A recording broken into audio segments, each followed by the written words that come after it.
what preservation means to us and what preservation means to historical towns like Bidar, a very small place to begin with, but historically very important. Uh, so, quick, before I start, I just want to tell like two incidents that kind of have influenced me as a young kid. So, one which happened during 1992, it was just the next day after the Babri Masjid demolition happened, that the whole country was like kind of feeling the aftershocks of what happened there. So Bidar happened to be one of the most affected, if I can say. And I was born and brought up in a Muslim locality, and there were like around 5,000 houses, and probably we were the only non-Muslim family who were living there during that time.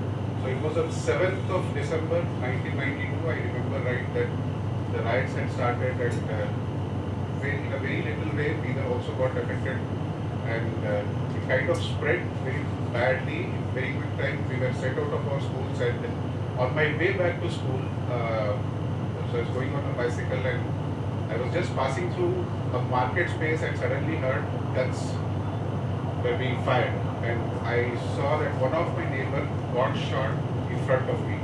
I remember his name. His name is Faisal. So he happened to be my like neighbor for a very long time. I was in sixth standard. I remember right, and there were like two of his brothers who were standing there, and before I could understand what is going one of the brothers, he quickly came to me, grabbed me, made me sit on his scooter, and he just took me from that location.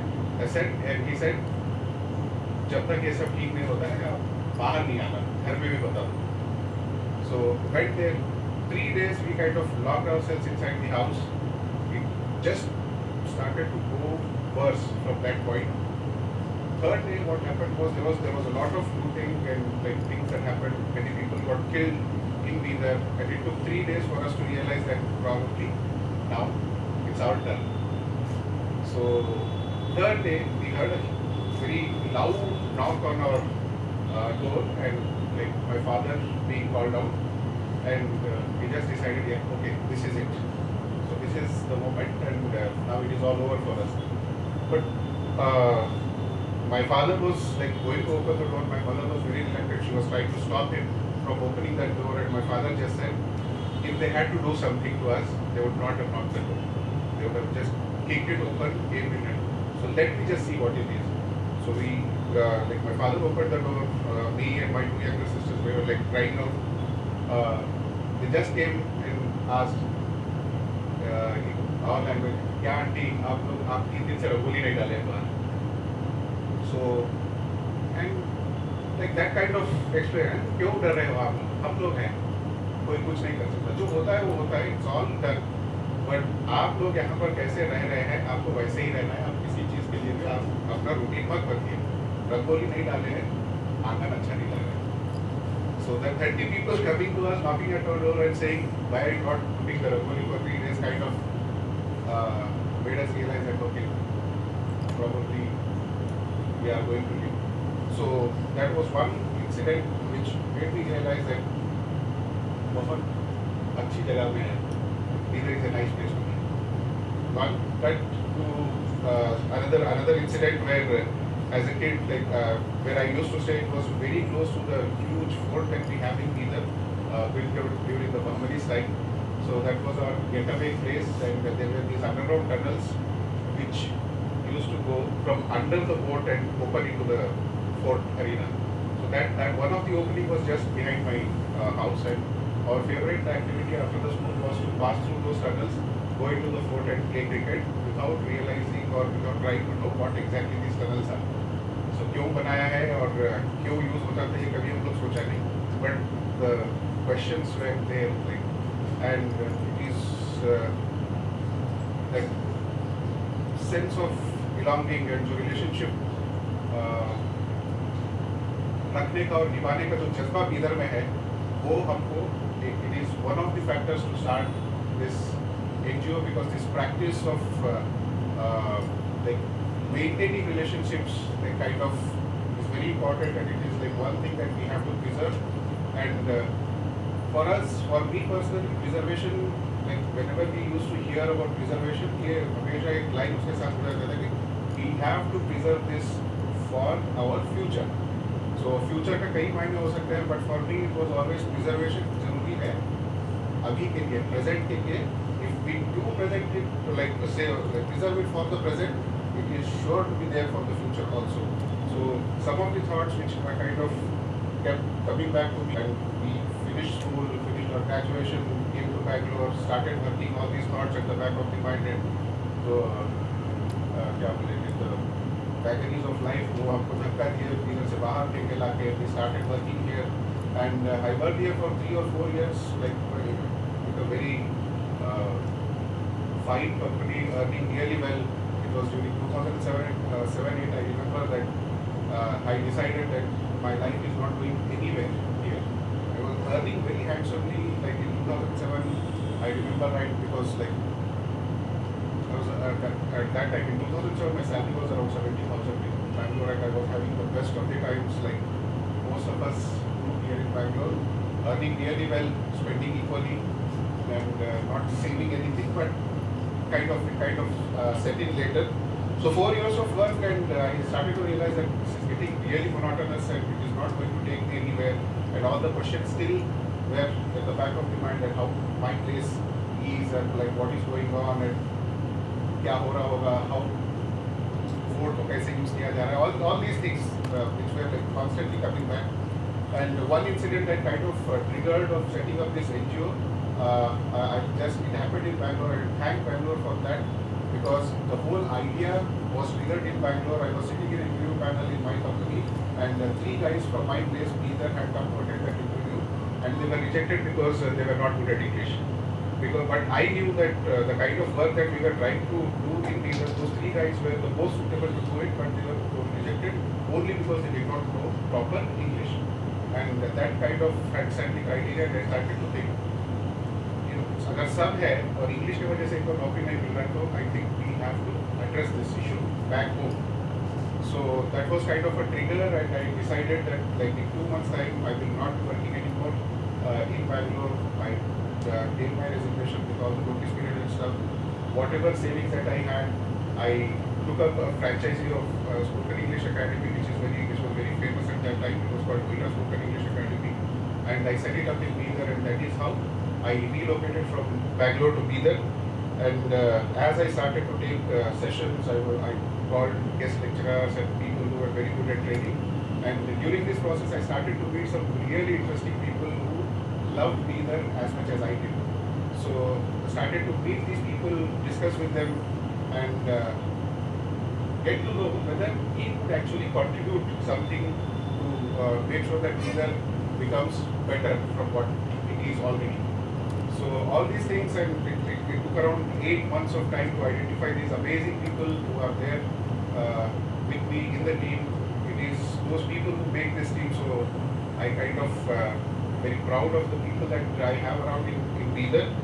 And after the group was formed, we started to identify the areas on which we have to work. And like every other youth group, we wanted to do it or सबको बदलना है, system को बदलना है, that kind of जोश. And very soon we realized, it took us around 4 months to realize कि जो सब बदलना चाहते हैं वो actually कुछ नहीं बदल पाते. So it dawned upon us that if we don't prioritize things, ये हमसे कुछ होने वाला नहीं है. We will be like just another organization who is like thinking of doing too many things and like doing like anything, not doing anything.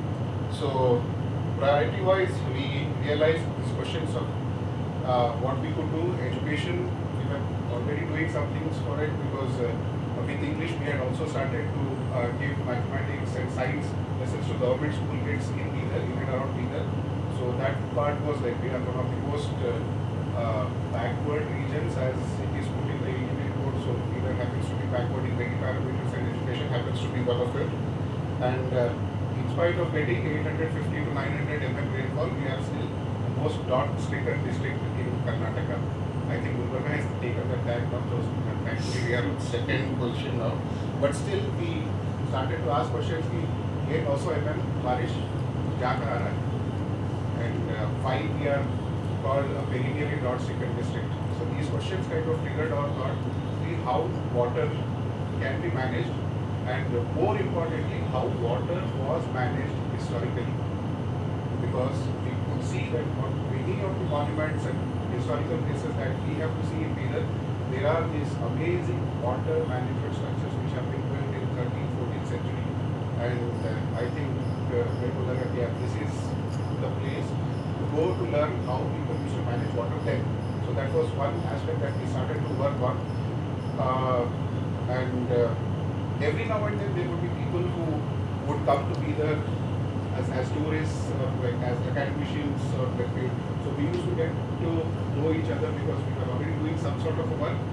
And during those interactions we realized that we cannot like अपना approach ही सही है ये सोच के हम नहीं चल सकते. So we started to learn newer things from people who came from different parts of the country, from different expertise. Academicians थे, practitioners थे, बहुत सारे लोगों से मिलने का मौका मिला. And post 2016 I think the circle got even bigger. So yes, and going back we started to realize that we need to start see things very differently. And one such chance encounter was with one professor who had come from Kerala. His name is Professor Govindan Kutti. He's a geologist, and he was working on the water systems of Bidar, ancient water systems of Bidar. He was designated there by the government of Karnataka by an officer who had worked as the district commissioner of Bidar, and very much he was very much in love with that place. So he kind of sent him to study an ancient underground water management system which is there in Bidar, built by the Bahmani kings, which is called as the Karez system. It's called Karez, K-A-R-E-Z. You can look it up on the internet to know what it is. It's basically water transportation technology which was used in Iran. In Iran it is called as the canal system, and the more refined version of a canal system is there in Bidar. And while he was researching, we came across this amazing person in a run which was organized by an organization called Go UNESCO.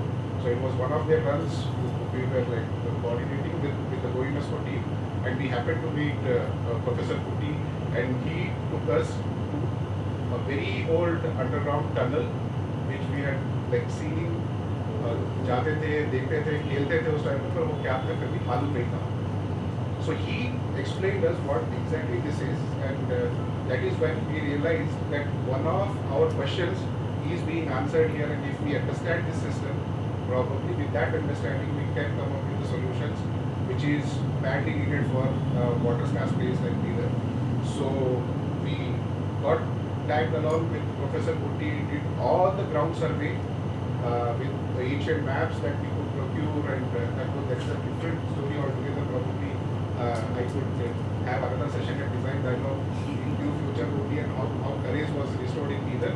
But for now I will say all the ancient map systems which were like there in very old books from Persia, so we kind of got copies of the maps, we started to identify the elements of the system that was there in Bidar, and it took us 11 months to entirely map that system, put it as a small report of around 8 pages.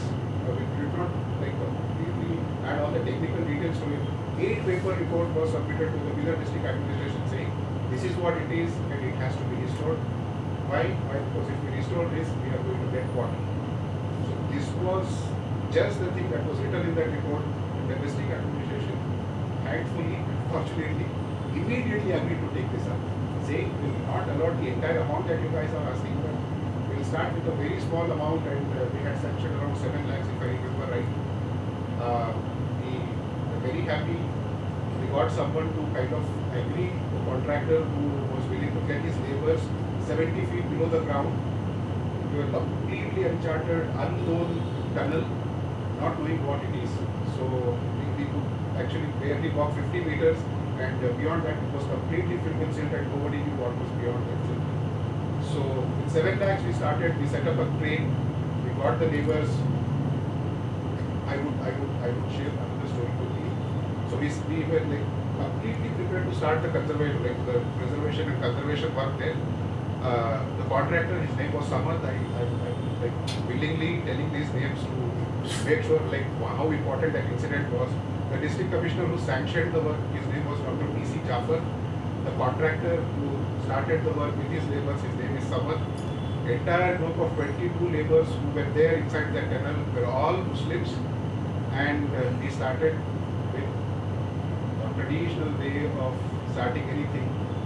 Puja kiye crane ka, nariyal tode, and the first thing that they did, the labours did was they started to take the silt out, and there was this huge mud ball to the gate. It was like a round structure which was big, and this has actually happened. I have been witness to it. So it was just picked it. The first thing that they picked and put it in the crane, it just broke into two, and there were two snakes inside.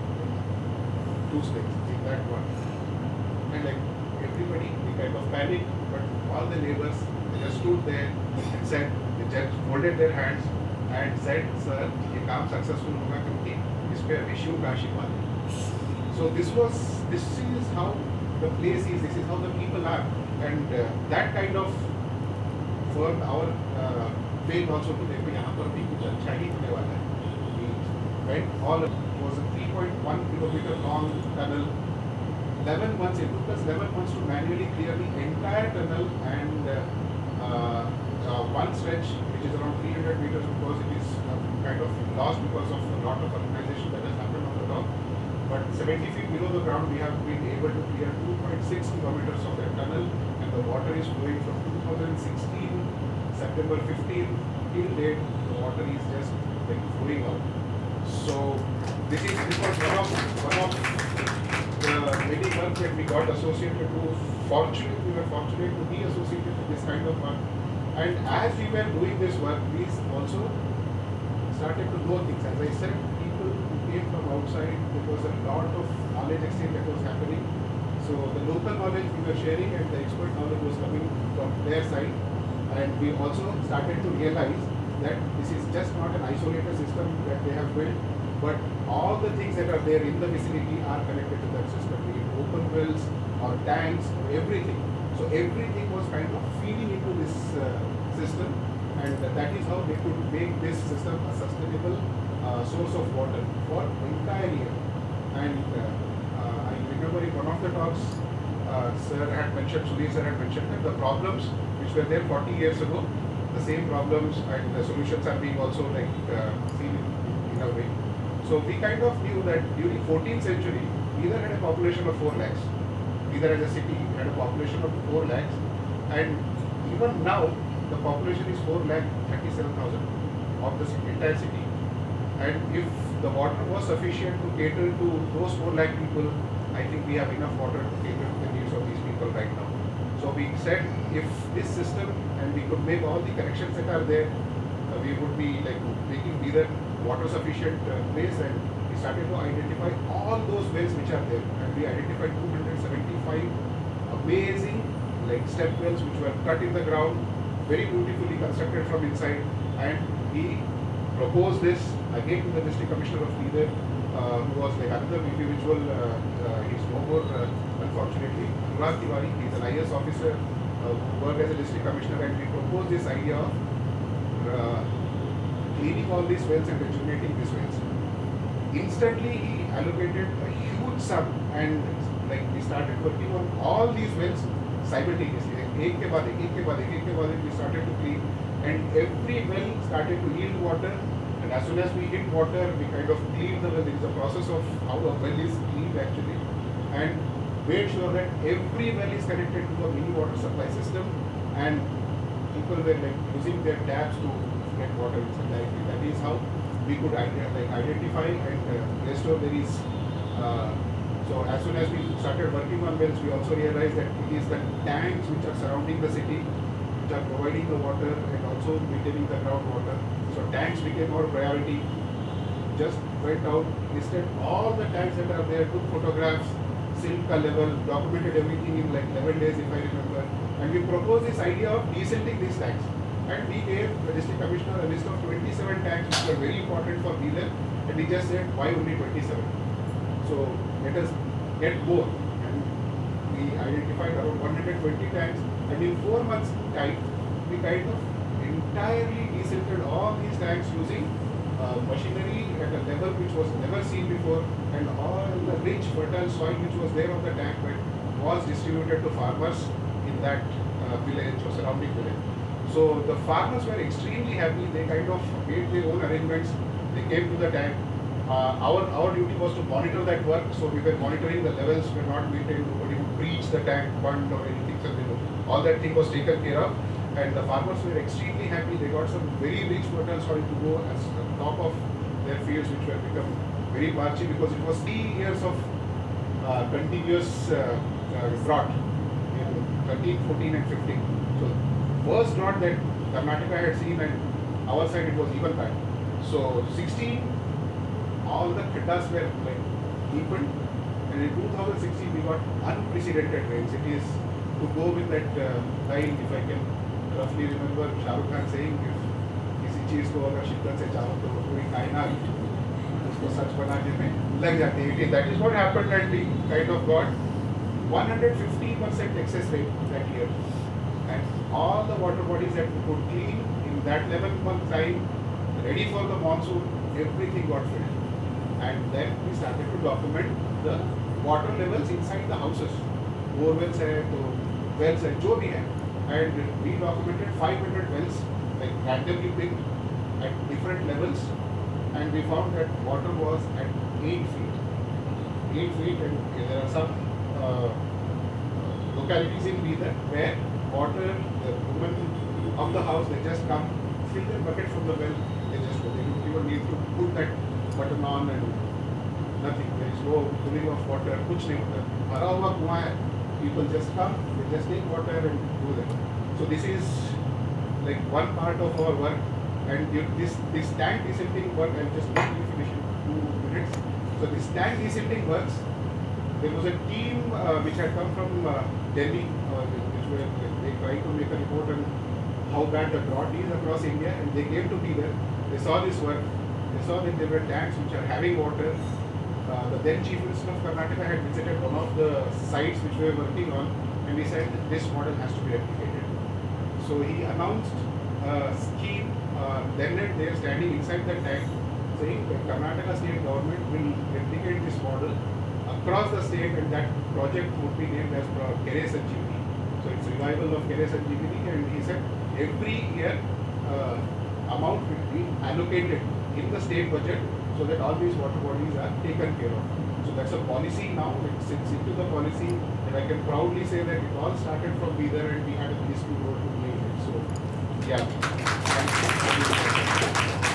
During this journey, quickly I have to add this because we thought that our journey would be incomplete. During all this work in 2016, we came across this amazing institution, Srishti Institute of Art, Design and Technology, and one of the faculty members at Srishti, Mr. Sharada Srinivasan, he got some of his students to Bidar, and they wanted to work in Bidar. It was by chance accident that we could have a talk. He wanted to contact somebody, and he just said, मेरे से नहीं होगा, I just share this number, and if you have anything to tell, तो आप उसको बात करिए. तो मेरे को कॉल आया, and that association has kind of enhanced the work that we were doing. We have been very fortunate to come across some amazing faculty members who have come from Srishti, and not to forget the students, like their body of work that what they have produced in Bidar, and the kind of collaboration that we were having.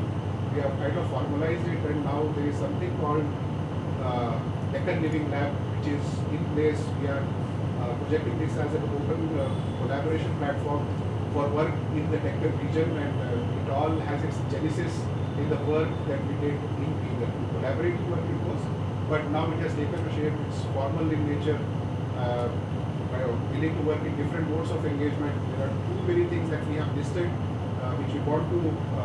Why it was important? Because शायद हम लोग सब कुछ नहीं कर सकते. So it's an open platform. Deccan Living Labs, it would be soon going online.